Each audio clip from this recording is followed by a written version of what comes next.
लखनऊ से आज से यूपी विधानमंडल का बजट सत्र शुरू होने जा रहा है। राज्यपाल के अभिभाषण से सत्र की शुरुआत होगी। राज्य सरकार की उपलब्धियां गिनाएंगी राज्यपाल आनंदीबेन। 5 फरवरी को बजट पेश करेगी योगी सरकार। इस वक्त की बड़ी खबर हम आपको बता रहे हैं, जहां 12 फरवरी तक विधान मंडल की कार्यवाही चलेगी। ये बजट सत्र हंगामेदार भी हो सकता है, ये भी आसार लगाए जा रहे हैं। लखनऊ में आज से यूपी विधानमंडल का सत्र जो है वो शुरू होने जा रहा है। राज्यपाल के अभिभाषण से इस सत्र की शुरुआत होगी। राज्य सरकार की उपलब्धियां गिनाएंगी राज्यपाल। उसके बाद 5 फरवरी को बजट पेश किया जाएगा योगी सरकार द्वारा। 12 फरवरी तक चलेगा विधानमंडल का बजट सत्र, यानी आज से शुरू होकर 12 फरवरी तक ये सत्र चलेगा, यानी 10 दिन का ये सत्र होने वाला है। कल यानी 1 फरवरी को निर्मला सीतारमण ने अंतरिम बजट पेश किया था, जिसके बाद आज योगी सरकार अपना बजट पेश करेगी। हालांकि कहा जा रहा है इसमें कि इस बार योगी सरकार का यह बजट बेहद खास होने वाला है। सीएम योगी आदित्यनाथ प्रदेश के विकास के लिए बड़ा खजाना जो है वो खोल सकते हैं। इस बजट में कई बड़े ऐलान किए जा सकते हैं प्रदेश के विकास के लिए।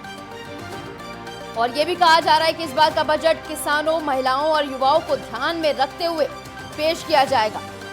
तो इस बार का बजट बेहद खास हो सकता है, कयास लगाया जा रहा है। आपको बता दें कि आज से इस सत्र की शुरुआत होने जा रही है, जिसके बाद 5 फरवरी को जो बजट है वो पेश करेगी योगी सरकार। इसी के चलते कहा जा रहा है कि महिलाओं, किसानों, युवाओं को ध्यान में रखते हुए इस बजट को पेश किया जाएगा। आनंदीबेन जो राज्यपाल हैं, उनके अभिभाषण से इस सत्र की शुरुआत होगी, जिसमें वो उपलब्धियां गिनाएंगी, यानी जो लेखा जोखा है, जो किया है सरकार ने, विकास किया है, उसके बारे में बताएंगी। उसके बाद सत्र की शुरुआत होगी।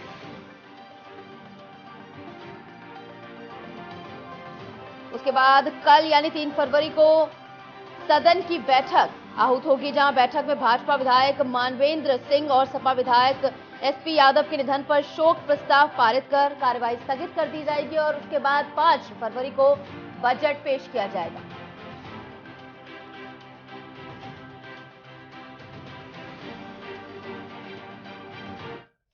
इसी के साथ इस पर ज्यादा जानकारी के लिए हमारे साथ हमारे स्टेट हेड राघवेंद्र प्रताप सिंह जुड़ गए हैं।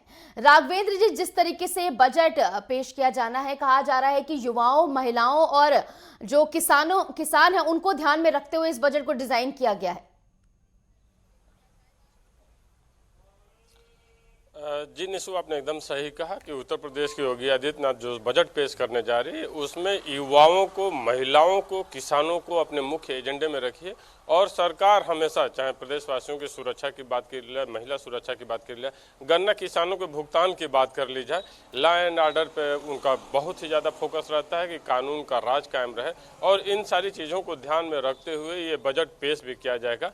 यद्यपि आज सत्र की शुरुआत हो रही है, 12 फरवरी तक सत्र चलेगा। 5 तारीख को संभावना है कि बजट पेश किया जाएगा। बजट से पहले सदन हंगामेदार होने की संभावनाएं हैं, क्योंकि विपक्ष बार बार 2-3 मुद्दों पर लेकर के हमलावर रहता है। जाति जनगणना की बात की जाए, उस पर विपक्ष हमलावर रहता है। इसके अलावा आजम खां के मुद्दे पे हमलावर रहता है कि आजम खां के साथ अन्याय हो रहा है। यद्यपि आज का विधानसभा का जो सत्र की शुरुआत है, देखने में हो सकता है बहुत अच्छा लगे, क्योंकि जो भी बीजेपी पार्टी और उसके सहयोगी दल हैं, उसके सारे विधायक रामनामी गमछा पहन करके आएंगे। जो अयोध्या में रामलला का मंदिर का प्राण प्रतिष्ठा का कार्यक्रम हुआ, उस उपलक्ष्य में रामनामी का गमछा पहनकर आएंगे। और इसके साथ ही विधायक दल के नेता और विपक्ष के जितने भी विधायक हैं, सारे विधायकों को अयोध्या का रामलला का प्रसाद भी आज विधानसभा में दिया जाएगा। जी निशु, ठीक है। और ये भी कहा जा रहा है जिस तरीके से योगी सरकार जो है 2.0 कह सकते हैं, उनका दूसरा बजट ये है, तो इसमें कहा जा रहा है कि खर्चों में कटौती कर कमाई पे ज्यादा फोकस किया जाएगा। यानी जो राजकोषीय घाटा, में आंकड़ा आपको बता देती हूँ, वित्त वर्ष 2023-24 में इसका अनुमान लगाया गया 174%। और साथ ही जो अगला वर्ष 2024-25 होगा तो उसमें ये बढ़ सकता है, 186% तक जा सकता है। तो इस बार का बजट इस बात पर भी केंद्रित होने वाला है कि राजकोषीय जो घाटा है उस पर ज्यादा ध्यान दिया जाए, उसमें कटौती की जाए। निशु 2017 में जब मुख्यमंत्री योगी आदित्यनाथ उत्तर प्रदेश की कमान संभाले, उसके बाद से ही फिजूल खर्चियों पे रोक लगाना और जो एक वीआईपी कल्चर था उस पे रोक लगाने का प्रयास उनके द्वारा किया गया और इसीलिए उत्तर प्रदेश में जो लाल बत्ती नीली बत्ती का कल्चर था उसको प्रतिबंधित किया गया। इसके अलावा सारे अधिकारियों से, मंत्रियों से संपत्ति का ब्यौरा सरकार द्वारा मांगा गया और इसके साथ ही हर बार ऐसा देखने को मिला कि जो फिजूल खर्चे थे, अधिकारियों के, नेताओं के विदेशों में दौरे हुआ करते थे ज़्यादा से ज़्यादा संख्या में, उसमें कटौती की गई क्योंकि मुख्यमंत्री योगी आदित्यनाथ प्रदेश को 1 ट्रिलियन इकानमी अर्थव्यवस्था बनाने का जो सपना देखे हैं उसके लिए हर मोर्चे पे काम करना चाहते हैं कि कहीं से कोई फिजूल खर्ची न हो और जो प्रदेश का धन है, प्रदेश का राजस्व है, वो प्रदेश के हित में उसका प्रयोग हो, न कि अधिकारियों के और नेताओं के घूमने टहलने में खर्च हो। और उसी को ध्यान में रखते हुए ये भी कदम सरकार द्वारा उठाए जाने की संभावना है कि जो भी फिजूल खर्ची हैं उस पर रोक लगाने की बातें सामने आ सकती हैं। जी ठीक है, तो जैसे कि ये भी बताया जा रहा है कि 75,000 करोड़ का ये बजट हो सकता है, तो इसमें आपको जैसे लोग क्या एक्सपेक्ट कर रहे हैं, मतलब लोग क्या सोच रहे हैं कि इस बजट में उनके लिए क्या खास हो सकता है, क्या उनकी उम्मीदें हैं?